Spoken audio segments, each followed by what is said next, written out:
Hi all, I'm J Shepard, and I am surrendering to the hegemony of the visual image. People don't like to read these days, but maybe they'll read if they get some audio-visual stimulus to preface it with. So this is another promotion for my chapbook, Rapport Privilege. I'm going to read for about 20-23 minutes, and the book is for sale. I can special deliver it to you via snail mail with special correspondence art, or I can just give it to you straight, PDF, or just the regular copy. Message me. I'm easy to find at Enduring Puberty Press. So the title, Rapport Privilege, kind of comes at this somewhat personal response to all the new language that's the culture has kind of been injected with over the last few years regarding race, sex, sexual orientation, gender identity, and there's an awkwardness that particularly people who are, heteronormative or straight white male, but super sympathetic. There's a sort of reckoning that is it's something that's hard to take on straight ahead because the language is so unclear at times.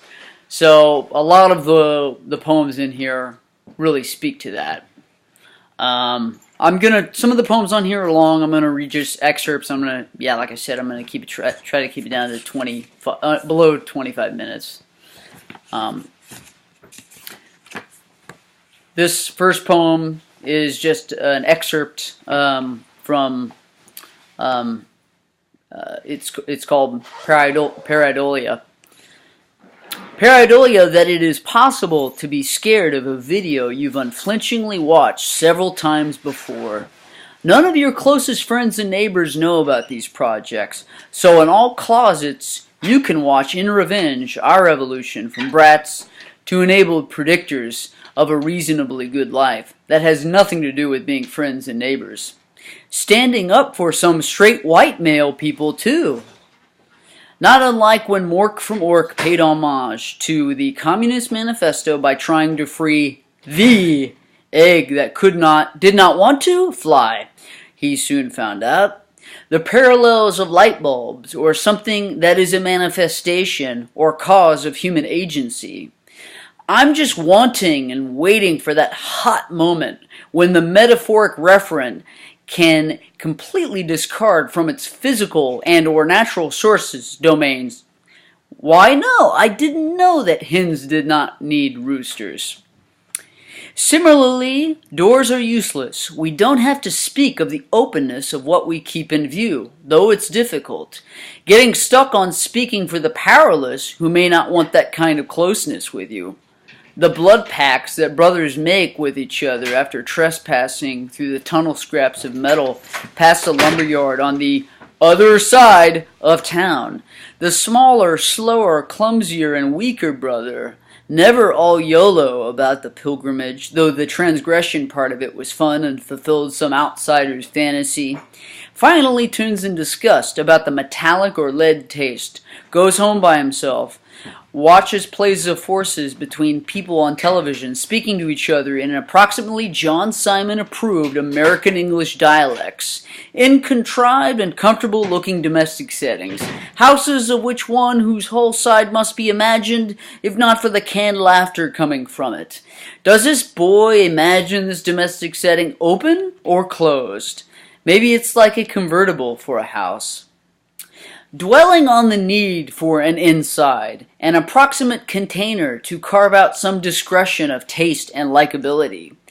Dandelion is the multiplying pride against the monochromatic lawn and its 2 centuries-old designation of respectable status giving. But, when Jay asked his immigrant friend in bad intermediate Spanish about her status, ¿Cómo estado de tú?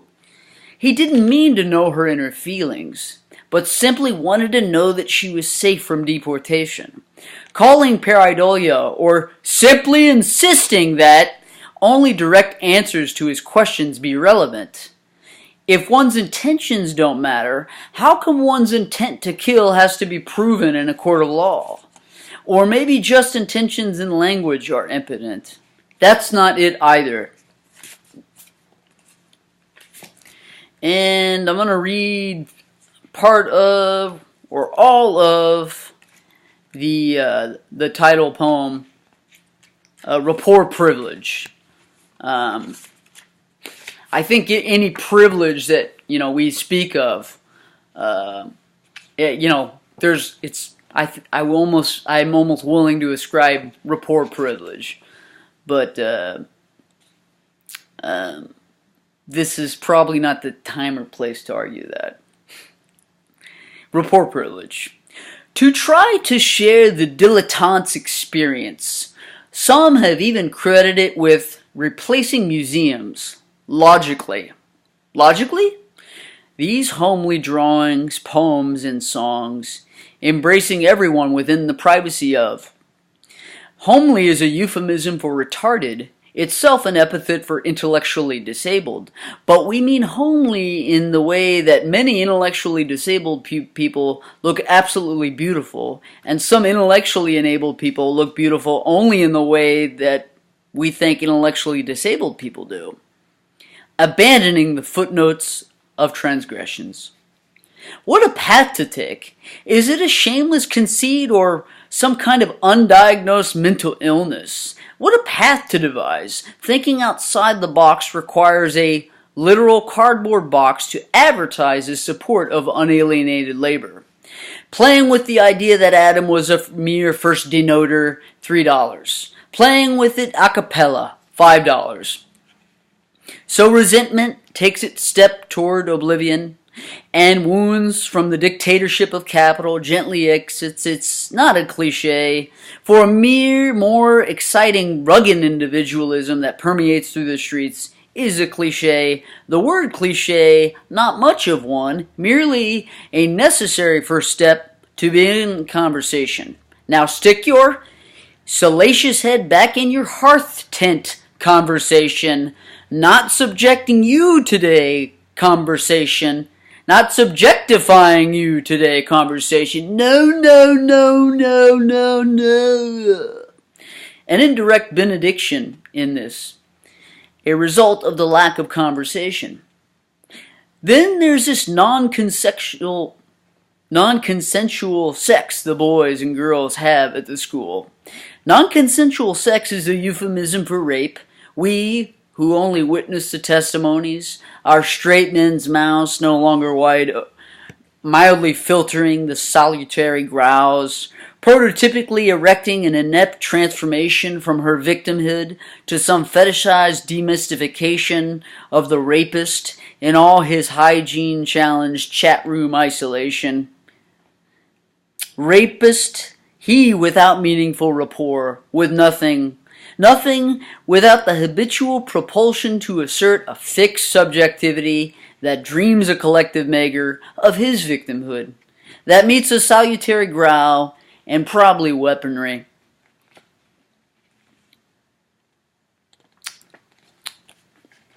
Ooh, ooh, ooh. Not subjectifying you today, conversation. It's clear that rapport privilege is a threat to the world, yet President Obama will not say that. This rapport privilege is a lie. I have never cashed in on my rapport privilege. If you study the history of rapport privilege, our ship captains were getting murdered. The French had to tip us off. I mean, these were the days of Thomas Jefferson. You can't solve it with dialogue.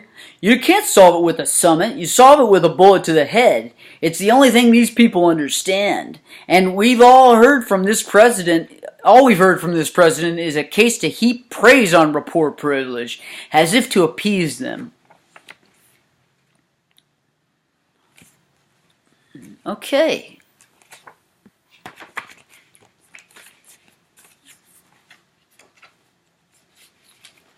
Speaking of well-directed rage, If it was a poor black person applying, he wouldn't be eligible either. No, sir. We don't have opinions here at the marketplace. I have interpreted your question as abusive. Sir, could you, because I know how good you are with hypotheticals, plausibly see that taking offense is so obvious, if also, as you say, extreme? You are not eligible for an affordable health care plan because, again, your state is not expanding Medicaid to cover single individuals at your income level, and you do not make enough for tax credit to lower the cost of a federally facilitated marketplace health plan. If you would like to be a black person, you can take my place on the call and I can transfer you to my supervisor. Yes, sir. Good luck to you. This next one is called, I Don't Know Why Photo Albums Never Replace Museums. Speaking of well-directed rage, where it hurts the most, along someone else's monuments, the implicit rejection by their cis forefathers' greatest accomplishments, whose art thoughtfully challenges history, almost everyone's.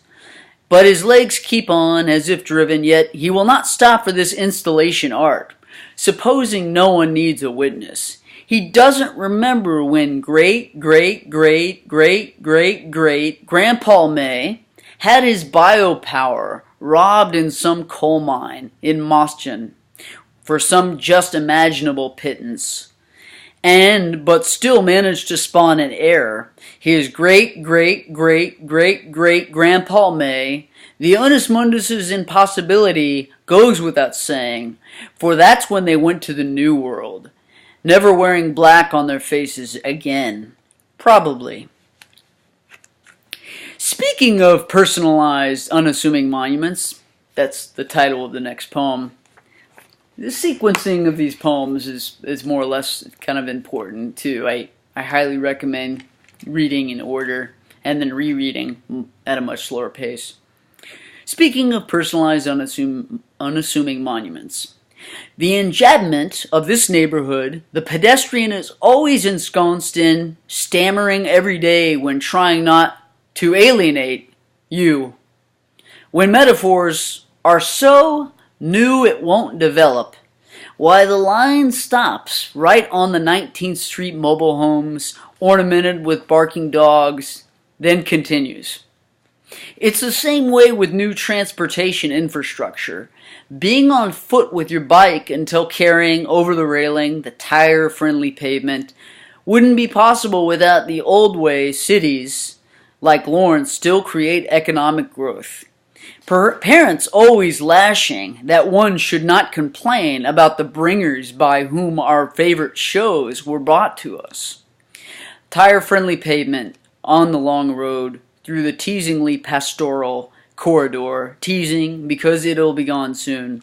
And the point reached trying to be made is the only thing more placemaking than an urban landscape where you're free from any and all commerce is the toy store that is New Penny on the other end of that dead end, just north of the still concealingly electrifying pylons.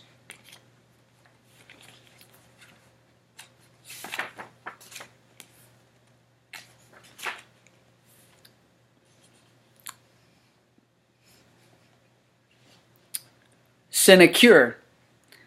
I love that word, sinecure. It should come back into style, particularly when it comes to political rhetoric, which I write none of, by the way. I mean, except in little dabbles, dribbles. This is called sinecure. Stuffy nose now seen through to the roof of the mouth. What the brother's keeper comes down to. Inhaling the apparition of gravel, evanescent to the last from the first prepubescence cough. The crickets calling as if summer lasted, static and clutter blurring together. These are the crowds, so the communist Oppen raised a skeptical brow.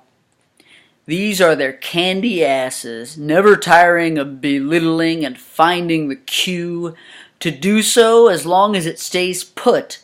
The cyber skin foot stoker, still in its package, and still in an aura of special tax status, strokes of sexual genius, the anti-entitlement crowd gave us knowledge of. It will trickle down from the ceiling to the place we call home, and the bad rhetoric, that typographical asymmetry in the what's on your mind field, words for someone's mother, bled for blood's metalepsis.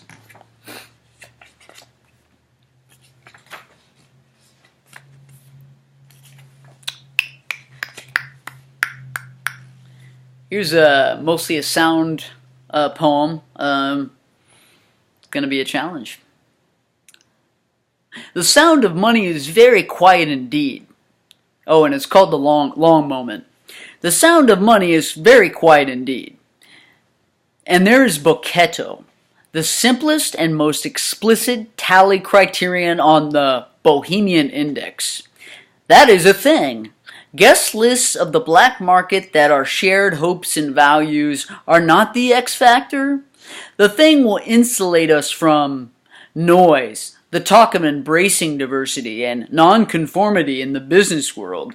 Could it be more enhanced? There are pink lines and drills across the land, making this observation, and yet I am Peter Pan, fallen back in terror for myself into placebo conversations that must catch on. The sound of fingernails scratching my rash, I've and am smelled out, just tapped. But there is Bocchetto, and it potentially affects over the whole brain, till a series of movements is only recognized as a whole state. Ronald Reagan was ridiculed as an actor without a moment. Nevertheless, influential friends and party members persevered. I can't believe I'm loved by you this much, Jamie.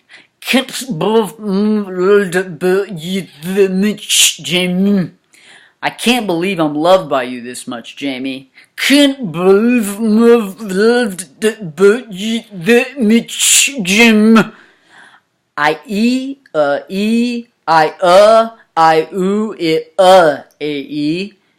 can't believe I'm loved by you this much, Jamie.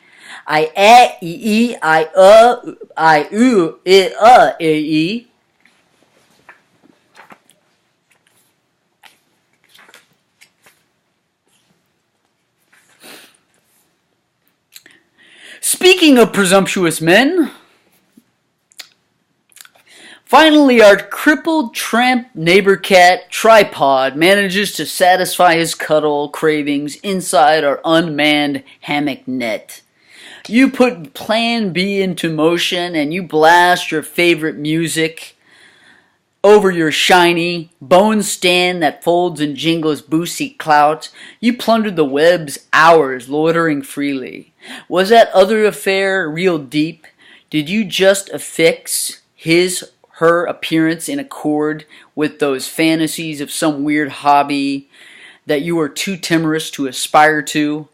One of thousands I real hairlessly nursed with the stuff of man, accenting the paternal, holding your clicks for another bar, then all protective like you was gonna defend Elle with her rants against online social networks' failed guesses of her likes and dislikes.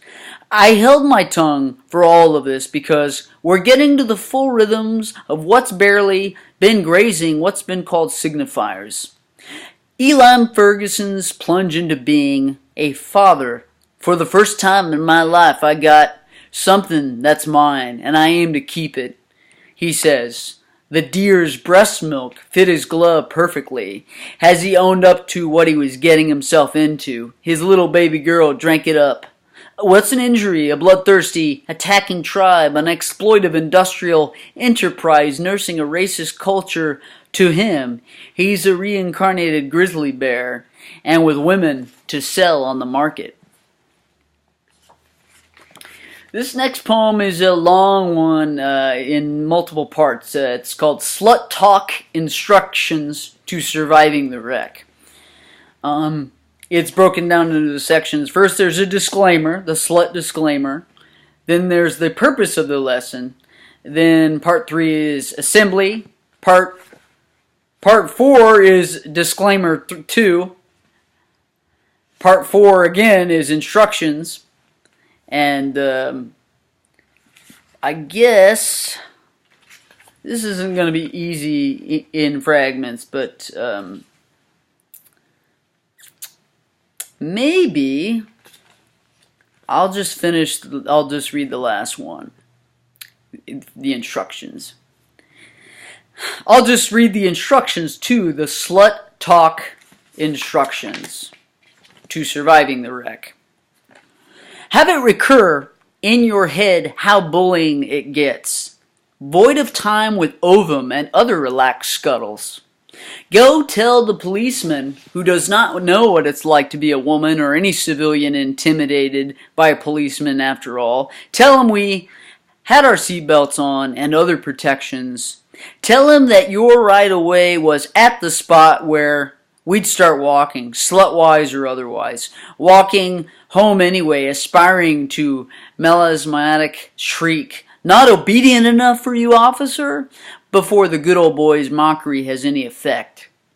Turn, going round, trying to make happen, arouse, turning right at the spot where walking is no longer some near disposable object of time.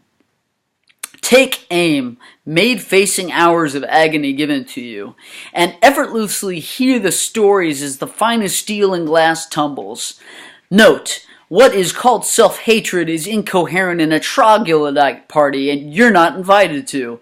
It's slattern workings of hands, burning effigies of the little groundlings, the men and women who praise them.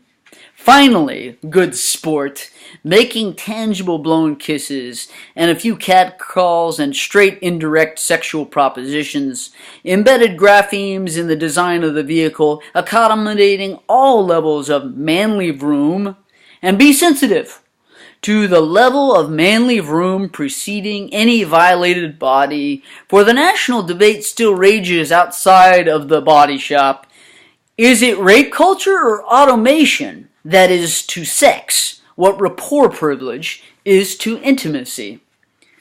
Speak rape culture for hermeneutical bliss, because less literal troglodytes need a party where there literally is no place to crash to stardust coming statistically challenged, statistically endangered, statistically challenged, while picking its distinction from victimization, the transliteration interrupted by flotsam, abhorring the vacuous, your confused, however generous and humble instructors, reimagines a better vroom.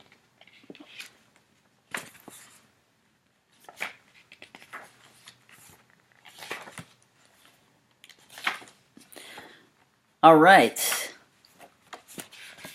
Last one. This is called Foreign Youth Ambassadors, and I especially have to thank my partner Jamie Hoffling for this. This is based off a conversation we had one hazy night. Story sharing. Foreign Youth Ambassadors. Foreign exchange student, the sexiest names that bring me back to the moment. Talking about those names. Parents together, am I tripping? Most of them were from Mexico or Bulgaria. One night we were chilling, looking at everybody's passports, and there was my mom, with her purse, Dad and her standing, looking pissed and embarrassed at the same time. They looked busted at the FYA dorm. I've always loved foreign exchange students. It seems so perfect, something so ironic about it. Not in the way I love cats or broccoli. My favorite Bulgarian, there was an Albanian too. It started with an R. What the fuck was he doing there? He gave me my first Zippo. Mom and Dad were then still nostalgic for their first post-honeymoon phase. Did you ever have a fascination with foreign exchange students? They always had experiences to tell. I wasn't one to talk to strangers. No, don't say strangers. I was the befriended, too shy to befriend them. It's hard to find strangers in a small town. I know what you mean, I said. Lieselore from the Netherlands, taller than I, red hair, cheekbones, narrow eyes, not as amazing as yours, but was beautiful with peach fuzz mustache. That's a sacred document you're typing into. She argued against there being a god and played a duchess who fled Russia during the revolution. We sang Michel together at prom. I love the last moments of the aristocracy right before their country loses the war. Thanks a lot for watching and listening, and please consider reading more of this and buying it. There are other books, publications, and items in the works or already published that you can order now. Just go to Muse of Heterolenia WordPress.com, or better yet, just query Enduring Puberty Press, and it's at the top of the search results. Thanks. Cheers.